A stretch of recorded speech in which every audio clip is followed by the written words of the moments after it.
안녕하세요, 여러분. 바로 학창시절 성적표에 적힌 충격적인 기록, 그리고 그보다 더 놀라운 문제아 시절 위 기억이다. 특히 일부 지인들 사이에서 전해진 가 성적표의 비밀이라는 표현은 순식간에 팬들의 호기심을 폭발시켰다. 단순히 공부를 못했다는 이야기가 아니었다. 그 안에는 어린 김용빈이 왜 교실보다 무대를 더 바라볼 수밖에 없었는지, 왜 평범한 학생으로 남을 수 없었는지에 대한 뜻밖의 단서가 숨어 있었다. 처음 이 이야기가 흘러나왔을 때만 해도 사람들은 가벼운 추억담 정도로 받아들였다. 어릴 때 장난꾸러기였겠지. 노래 좋아하는 아이들이 원래 공부보다 딴 데 관심이 많다는 반응이 대부분이었다. 하지만 시간이 갈수록 분위기는 달라졌다. 한 지인이 조심스럽게 꺼낸 말 한마디가 모든 흐름을 바꿔놓았다. 그 성적표는 그냥 성적표가 아니었어요. 그 아이가 얼마나 외롭게 버티고 있었는지를 보여주는 기록이었죠. 이 말이 알려지자 팬들은 술렁이기 시작했다. 가라는 글자 하나가 단순한 낮은 점수가 아니라 어린 김용빈이 겪었던 방황과 갈등, 그리고 누구도 쉽게 알아보지 못했던 재능의 흔적이었다는 해석이 나오기 시작한 것이다. 학창 시절의 김용빈은 조용한 모범생과는 거리가 멀었다고 전해진다. 수업 시간에 멍하니 창밖을 바라보거나 책상 위에 손가락으로 리듬을 두드리며 혼자 박자를 맞추는 일이 잦았다. 선생님이 질문을 던져도 대답보다 먼저 흥얼거림이 튀어나올 때가 있었다. 친구들이 문제집을 펼칠 때 그는 교과서 한쪽 구석에 노랫말처럼 보이는 문장을 적어 내려갔다. 어른들의 눈에는 산만함이었다. 집중하지 못하는 아이, 공부에 마음이 없는 아이, 장래가 걱정되는 아이. 그러나 지금 돌아보면 그것은 어쩌면 가장 이른 형태의 무대 감각이었는지도 모른다. 그는 글자가 아니라 소리에 반응했고, 숫자가 아니라 박자에 마음이 움직였으며, 정답지보다 사람들의 표정을 더 오래 관찰했다.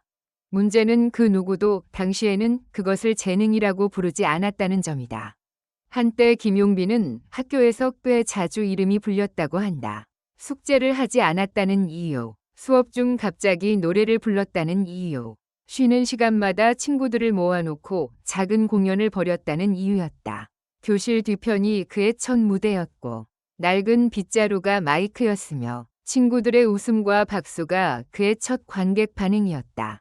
하지만 선생님들의 표정은 마냥 밝지 않았다. 용빈아, 너는 왜 그렇게 가만히 있지를 못하니? 그 말은 어린 그에게 꽤 오래 남았다고 한다. 가만히 있는 법을 몰랐어가 아니었다. 마음속에서 무언가 계속 끓어오르고 있었기 때문이다.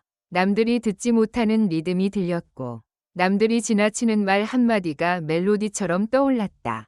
그는 설명할 수 없었다. 자신이 왜 책상 앞에 앉아 있는 시간이 그토록 답답한지, 왜 사람들 앞에 서면 갑자기 숨이 트이는지 알지 못했다. 그러던 어느 날, 문제의 성적표가 집으로 전달됐다. 여러 과목 가운데 눈에 띄는 낮은 평가가 있었고, 그중 하나가 바로 팬들 사이에서 회자되는 가 성적표였다. 가족들은 당황했다. 평범한 부모라면 화를 낼 만한 상황이었다. 이 성적으로 뭘 하려고 하느냐는 말이 나와도 이상하지 않았다. 실제로 집안 분위기는 한동안 무겁게 가라앉았다고 전해진다. 하지만 더 큰 충격은 성적표 뒷면에 있었다고 한다. 생활 기록처럼 적힌 짧은 문구였다. 수업 태도는 산만하나 노래와 발표 활동에는 매우 적극적임. 그 문장은 이상하게도 가족의 마음을 멈추게 만들었다. 앞부분은 걱정이었지만 뒷부분은 가능성이었다. 산만함과 적극성, 문제와 재능, 꾸중과 박수 사이에서 어린 김용빈은 아슬아슬하게 서 있었다. 누구도 장담할 수 없는 경계선이었다. 만약 그때 그를 단지 문제아로만 몰아붙였다면 어떻게 됐을까? 만약 노래는 그만하고 공부나 해라 는 말이 그의 마음을 완전히 눌러버렸다면 지금 무대 위의 김용빈은 존재하지 않았을지도 모른다. 이 지점에서 팬들이 가장 크게 흔들린 이유도 바로 여기에 있다. 한 사람의 인생이 아주 사소해 보이는 시선 하나에 의해 완전히 다른 방향으로 꺾일 수 있었기 때문이다. 김용빈의 어린 시절을 기억하는 사람들은 그를 말 안 듣는 아이라고만 표현하지 않는다. 오히려 감정이 너무 빨리 앞서가던 아이라고 말한다. 기쁜 일이 있으면 누구보다 크게 웃었고 속상한 일이 있으면 금세 눈시울이 붉어졌다. 친구가 혼나는 모습을 보면 괜히 본인이 더 불편해했고 누군가 외롭게 앉아 있으면 장난을 걸어서라도 웃기려 했다. 문제아라는 말 속에는 종종 어른들이 감당하지 못한 아이의 에너지가 숨어 있다. 김용빈의 경우도 그랬다. 그는 질서를 깨려 한 것이 아니라 자신 안에서 넘쳐나는 감정과 소리를 어디에 둬야 할지 몰랐던 것이다. 교실은 그 에너지를 담기에 너무 좁았고 시험지는 그 감정을 표현하기에 너무 차가웠다. 그런 그에게 결정적인 사건이 찾아왔다. 학교 행사에서 우연히 노래를 부르게 된 날이었다. 원래 예정된 순서도 아니었다고 한다.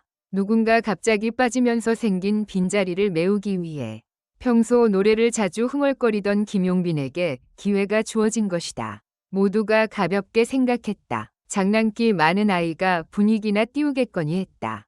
하지만 첫 소절이 흘러나온 순간 공기는 완전히 달라졌다. 떠들던 아이들이 조용해졌다. 뒷줄에서 웃던 친구들이 고개를 들었다. 무심히 지켜보던 선생님들마저 서로 눈빛을 주고받았다. 그날 어린 김용빈은 처음으로 자신이 왜 그토록 가만히 있을 수 없었는지 깨달았다고 한다. 사람들 앞에서 노래하는 순간 그 안에서 흩어져 있던 모든 감정이 하나의 방향으로 모였다. 그날 이후 그를 바라보는 시선은 조금씩 달라졌다. 여전히 성적표는 화려하지 않았고 여전히 수업 시간의 집중력은 완벽하지 않았다. 하지만 누군가는 그의 목소리를 기억하기 시작했다. 저 아이는 노래할 때 눈빛이 다르다. 무대에 세우면 전혀 다른 사람이 된다. 는 말이 조용히 퍼졌다.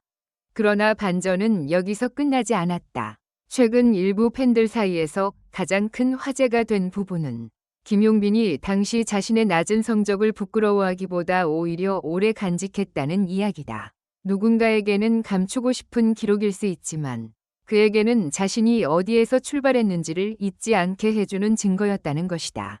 그는 완벽한 출발선을 가진 사람이 아니었다. 모두의 기대를 한 몸에 받으며 순탄하게 올라온 스타도 아니었다. 오히려 오해받고 혼나고 걱정의 대상이 되었던 아이였다. 하지만 바로 그 시절이 있었기에 그는 지금 무대에서 더욱 깊은 감정을 노래할 수 있는 사람으로 성장했다. 상처를 모르고는 위로를 부를 수 없고 방황을 겪지 않고는 진심 어린 울림을 만들기 어렵다. 트롯계가 술렁이는 이유도 여기에 있다. 김용빈의 과거가 단순한 흥미거리가 아니라 현재 그의 무대 해석을 완전히 새롭게 바라보게 만드는 열쇠가 되었기 때문이다. 그가 왜 노래 한 소절마다 유난히 진심을 담는지, 왜 팬들의 응원 앞에서 쉽게 눈빛이 흔들리는지, 왜 박수 소리에 누구보다 깊이 고개를 숙이는지 이제야 이해된다는 반응이 이어지고 있다. 한 팬은 이렇게 말했다. 성적표에 가가 있었다는 게 충격이 아니라 그 아이를 끝까지 포기하지 않은 시간이 더 충격이에요. 김용빈은 처음부터 완성형이 아니라 무너질 뻔한 순간마다 다시 일어난 사람이었네요. 이 반응은 많은 이들의 공감을 얻었다. 완벽해서 사랑받는 스타보다 부족함을 딛고 올라온 스타에게 사람들은 더 강하게 마음을 빼앗긴다. 김용빈의 이야기는 바로 그 지점을 건드렸다. 찬란한 무대 뒤에 숨어있던 불안한 소년의 그림자. 그리고 그 그림자를 끝내 노래로 바꿔낸 시간. 그 서사가 팬들의 마음을 거세게 흔든 것이다. 영상을 시청해주셔서 감사합니다. 이 콘텐츠는 오락 목적으로만 제작되었으며 사실에 근거한 정보가 아닙니다. 최신 소식을 받아보시려면 좋아요, 공유, 구독 부탁드립니다. 다음 영상에서 만나요.